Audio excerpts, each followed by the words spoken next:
कभी किसी पक्षी को घोंसले की नींव बनाते देखा है? अथक परिश्रम करके तिनका तिनका बिटोर कर वो पक्षी अपना घोंसला बनाता है, अपनी संतान के लिए एक सुरक्षित घर बनाता है। और फिर कहीं से तीव्र आंधी आती, भारी वर्षा होती और उसका घोंसला तिनका तिनका करके बिखर जाता है। फिर वो पक्षी क्या करता है? वो रोता नहीं, ना ही विलाप करता है। वो बिना विलंब करे फिर से अपना घोंसला बनाना प्रारंभ कर देता है और सफलता पाता है। फिर हम क्यों छोटी छोटी असफलता से भयभीत होकर परिश्रम करना छोड़ देते हैं? एक बात सदा स्मरण रखिएगा, हर वृक्ष कुल्हाड़ी की एक मार से नीचे नहीं गिरता, हर चट्टान घन के एक प्रहार से नहीं टूटती। सफलता पाने के लिए अनावरत परिश्रम करना ही मात्र एक मार्ग है। स्वीकारण, सत्य का स्वीकारण मनुष्य के लिए बहुत ही महत्वपूर्ण है। जब तक मनुष्य सत्य को स्वीकार नहीं करता, उसे असत्य से लड़ने की शक्ति प्राप्त नहीं होती। जब आप भोजन करते हैं तो क्या होता है? आपका पेट स्वीकारता है कि वो भर चुका है और आप भोजन करना बंद कर देते हैं। जब आपको निद्रा आती है तो क्या होता है? आपका मन स्वीकारता है कि आपका शरीर थक चुका है और उसे विश्राम की आवश्यकता है। उसी प्रकार जब आपको किसी व्यसन को रोकना हो तो आपको स्वीकारना पड़ता है कि बहुत हो चुका, चाहे वो लालच हो या मदिरापान। उस व्यसन का त्यागना तभी प्रारंभ होता है जब आप ये स्वीकार कर लेते हैं कि आप उस व्यसन के बंधक हैं। हम में से ऐसा कोई नहीं जिनकी परछाई उनसे दूर रहती। हमारी परछाई सदैव हमारे साथ रहती है। कदाचित हमारी परछाई हमारे कर्मों के फलों का संकेत है।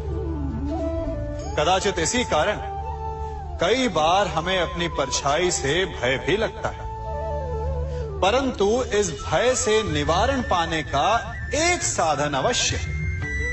वो है सूर्य की ओर मुख करना या किसी प्रकाश के स्रोत की ओर मुख करना, क्योंकि तब हमें हमारी परछाई दिखाई नहीं देती।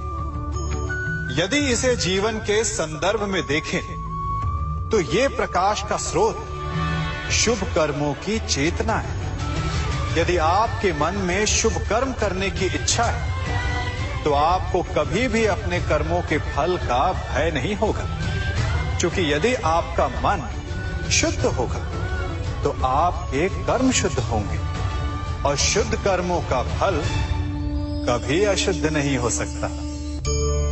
आज मैं आप सबको एक कथा सुनाता हूं। एक दिन प्रातः एक व्यापारी अपने घर से निकला। घर से निकलते ही एक बिल्ली ने उस व्यापारी का मार्ग काट दी। व्यापारी घबरा गया। वो फिर से घर लौट गया और शुभ घड़ी की प्रतीक्षा करने लगा। और जब वो पुनः अपने घर से निकला तब वो वाहन जा चुका था जिससे राजा तक पहुंचकर उसे भेंट देनी थी। राजा को भेंट नहीं मिली। राजा क्रोधित हो गए। राजा ने उस व्यापारी का व्यापार बंद करवा दिया। इस कारण व्यापारी क्रोधित होकर घर पर अपनी पत्नी से लड़ बैठा। पत्नी अपने बच्चों समेत मैके वापस चली गई और उस व्यापारी के जीवन में यदि कुछ रह गया था तो केवल अंधकार। और इन सब का कारण वो उस बिल्ली को मानता रहा जिसने उसका मार्ग काटा था। ऐसा ही एक दूसरा व्यापारी राजा को भेंट देने निकला और उस व्यापारी का मार्ग भी एक बिल्ली ने काट दिया। वो व्यापारी तनिक घबराया, परंतु उसने आगे बढ़ना अधिक उचित समझा। राजा तक वो समय पर पहुंचा। उसने राजा को भेंट दी। राजा प्रसन्न हुए और राजा ने व्यापारी को अपना व्यापार बढ़ाने की अनुमति दी, स्वर्ण आभूषण दी। जब व्यापारी घर पर पहुंचा तो पत्नी को आभूषण और अपने बच्चों को देने के लिए वस्त्र थे उसके पास। हर ओर प्रसन्नता थी। समझ रहे हैं ना, दोनों के साथ एक ही प्रकार की घटना हुई, परंतु दोनों की प्रतिक्रिया भिन्न थी। ऐसा ही हमारा जीवन भी है। हमारे जीवन में प्रारब्ध का अपना स्थान है, परंतु उससे कई अधिक महत्वपूर्ण हमारी प्रतिक्रिया, हमारे सोच का प्रभाव है।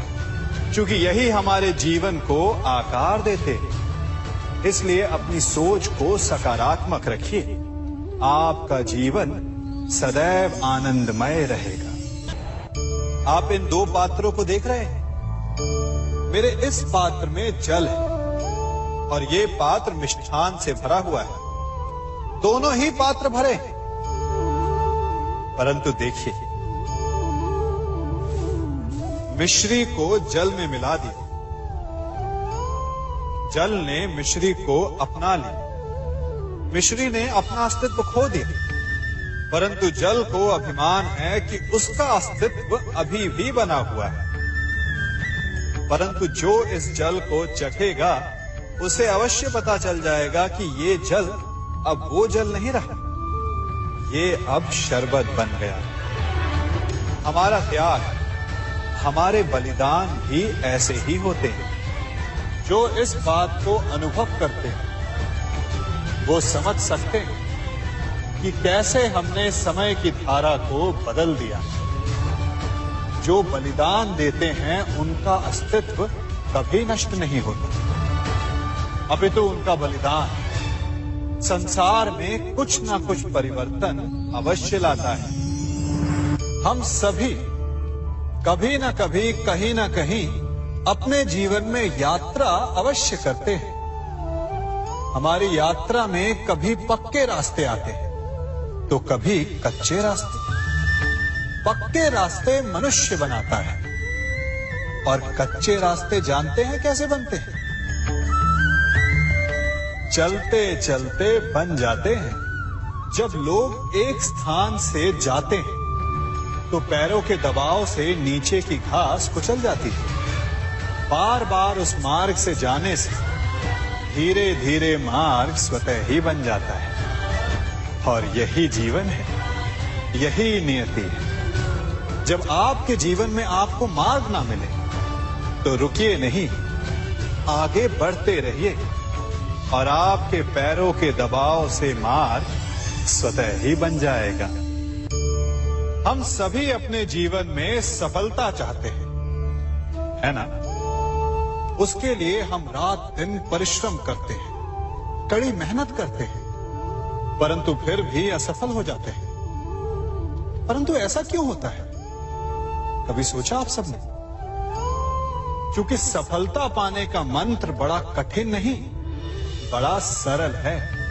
उचित विचार, उचित समय, उचित स्थान पर उचित प्रहार। जब आपके विचार, समय, स्थान और प्रहार यानी परिश्रम उचित है तो सफलता आप ही को मिलेगी। जिस प्रकार एक लोहार लोहे से कुछ बनाते समय उस लोहे के सही ताप तक के आने की प्रतीक्षा करता है और समय आने पर उचित स्थान पर पर्याप्त बल से प्रहार करता है और लोहा आकार ले लेता है, ठीक उसी प्रकार आपकी सफलता भी आकार लेती है। हम सभी को अपने जीवन में कभी ना कभी निराशा मिलती है, असफलता मिलती है और अधिकतर लोग इसके पश्चात भाग्य का रोना लेकर बैठ जाते हैं। कुछ कहते हैं कि जिस स्थान पर मैं हूं उससे कई ऊंचे स्थान पर होने के योग्य था, परंतु नहीं जा पाया। किसी को पीड़ा है कि उसे जो मिलना चाहिए था वो उसे नहीं मिला, भाग्य ही बुरा था।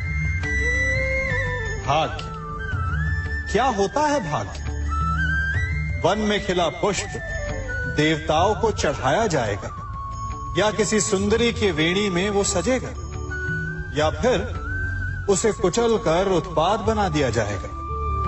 ये सब एक पुष्प के नियंत्रण में नहीं होता, परंतु जब तक उस पुष्प का अस्तित्व है सुगंध बिखेरना उसके वश में अवश्य है। परंतु भाग्य हमारे वश में नहीं, और जो हमारे वश में नहीं उसके लिए दुखी होने से क्या होगा। कर्म पर वश है, वो कीजिए और धीरे धीरे भाग्य आपके वश में आ जाएगा, क्योंकि कर्म ही प्रधान है। सम्मान। मनुष्य के जीवन में सम्मान का बहुत अधिक महत्व है। वो उसे अपने हृदय, अपने मन से जोड़कर रखता है। कदाचित इसीलिए हम शत्रु के सम्मान पर चोट पहुंचाते हैं, ताकि उसे पीड़ा पहुंचाई जा सके। परंतु ऐसा करने से सावधान रहे मित्रों। शरीर पर लगी चोट मनुष्य भुला सकता है, परंतु उसके सम्मान को लगी चोट उसे जीवन भर पीड़ा देती है। और स्त्री के मान सम्मान पर लगी चोट उसे उस सीमा तक ले जाती है जहां उसे केवल प्रतिशोध दिखाई देता है। यदि अपने शत्रुओं को जीतना है तो प्रेम से जीतिए, अपने कर्मों से जीतिए। उन्हें अनुभव करवाइए कि उनसे भूल हुई है। किसी के सम्मान को ऐसी चोट ना पहुंचाइए कि वो आपका नाश करने पर उतरा है। स्मरण रखिए, किसी का अपमान करके आपके हृदय को कदाचित थोड़ा संतोष आ जाए, परंतु उस अपमान से आप कई हृदयों को आघात पहुंचाते हैं और अपने लिए एक शत्रु और बढ़ा लेते हैं। हम सब शीघ्र ही सफलता चाहते हैं, ढेर सारी संपत्ति और सुख चाहते हैं, और ऐसे में कई बार हम छोटे मार्गों का चयन कर लेते हैं। वो मार्ग जिनमें परिश्रम नहीं होता, जिनमें होता है तो केवल छल, कुटिलता और भाग्य का सहारा। जैसे कि जुआ। कोई जुए के खेल में धन लगाता है, कोई दांव लगाता है, और ये भूल जाता है कि जुआ ऐसा दलदल है कि जिसमें एक बार गिरे तो सर्वनाश से पहले निकलना असंभव है। यदि आप जीते तो और जीतने की भूख बढ़ जाएगी, और यदि आप कुछ हार बैठे तो उसे पुनः पाने के लिए आप फिर से खेलेंगे। मनुष्य को ये आभास ही नहीं होता कि अपनी संपत्ति के साथ साथ वो अपनी मानवता, अपने संस्कार, अपना धर्म और अपना उत्तरदायित्व तक सभी जुए की भेंट चढ़ा देता है। इसलिए कुछ पाना है तो परिश्रम से पाओ। यदि कुछ जुए में जीता तो वो उतना शीघ्र ही खो दोगे, चूंकि उसे परिश्रम से पाया नहीं गया है, और उसकी रक्षा करने के लिए आपके मन में स्वाभाविक प्रयास भी नहीं होंगे। क्षमा बढ़न को चाहिए, छुट्टन को उत्पाद। क्षमा इस संसार में शांति का, सुख का मूल आधार है। क्षमा आपके मन से प्रतिशोध और शत्रुता जैसे भावों को समाप्त करती है। परंतु क्या हर स्थान पर क्षमा आवश्यक है? क्या प्रत्येक का अपराध क्षमा करने के योग्य होता है? नहीं। कभी कभी उसे क्षमा करके हम उस व्यक्ति को और बड़ा अपराध करने की प्रेरणा देते हैं, और ऐसा ही अपराध है स्त्री का मान भंग करना, जिसमें क्षमा की कोई अवस्था नहीं। यदि सिंह भूल से गाय के बछड़े का अखेट कर ले तो उसे क्षमा किया जा सकता है, परंतु यदि वो नरभक्षी हो जाए तो उसके केवल दो स्थल होते हैं, या तो पिंजरा या फिर मृत्यु की गोद। कुछ परिस्थितियों में क्षमा के स्थान पर दंड देना आवश्यक होता है, क्योंकि ये दंड का भय ही है। जो लोगों को वो अपराध करने से रोकता है। संसार में सबसे बड़ा क्या है? अभिमान और बाहुबल या विश्वास और आस्था? निश्चित रूप से बाहुबल के महत्व को नकारा नहीं जा सकता। मनुष्य अपने बाहुबल से पर्वत को मैदान बना सकता है, सागर सुखा सकता है, मरुस्थल में नदियां बहा सकता है, परंतु बाहुबल को सहारा होता है विश्वास का। यदि मन में विश्वास ना हो तो बाहुबल किसी काम का नहीं। वो कौन सा बल है कि मोर आकाश की ओर ताकते हैं? वो विश्वास ही तो है जिसके कारण वर्षा होती है और दोनों की प्यास बुझती है। परंतु जब पाप के बाहुबल का सामना धर्म के विश्वास से होता है तो बाहुबल हार जाता है और जीतता है विश्वास। विजय होती है आस्था की। यदि आप सत्य के मार्ग पर चल रहे हैं और आप अपने इष्ट में आस्था रखते हैं तो किसी भी पापी का बल आपका कुछ नहीं बिगाड़ सकता। कभी सोचा है हमारा जीवन भी उस रेत की घड़ी की भांति है? जो रेत नीचे गिर चुकी है वो हमारा अतीत है, जो अब भी ऊपर है वो हमारा आने वाला भविष्य है, और वर्तमान ये संकुचित स्थल है जहां से धीरे धीरे करके रेत गिर रही है। अर्थात हमारे पास जीने के लिए यही एक क्षण है। उसका उपयोग कैसे करना है ये हम पर निर्भर करता है। जो बीत गया उसका दुख मनाना है या जो भविष्य में होने वाला है उसकी प्रतीक्षा में क्रोध करना है। सब कुछ करने के लिए यही एक क्षण है। प्रसन्न रहना है तो उसके लिए भी यही एक पल है। प्रतीक्षा करते रहोगे तो ये पल भी भूतकाल में बदल जाएगा। इसलिए आनंद के लिए, परोपकार के लिए प्रतीक्षा ना कीजिए। आपके पास जो पल है उनका भरपूर सदुपयोग कीजिए, क्योंकि इस घड़ी को पलटकर आप फिर से समय अवश्य गिन सकते हैं, परंतु अपना बीता हुआ समय आप वापस नहीं लौटा पाएंगे।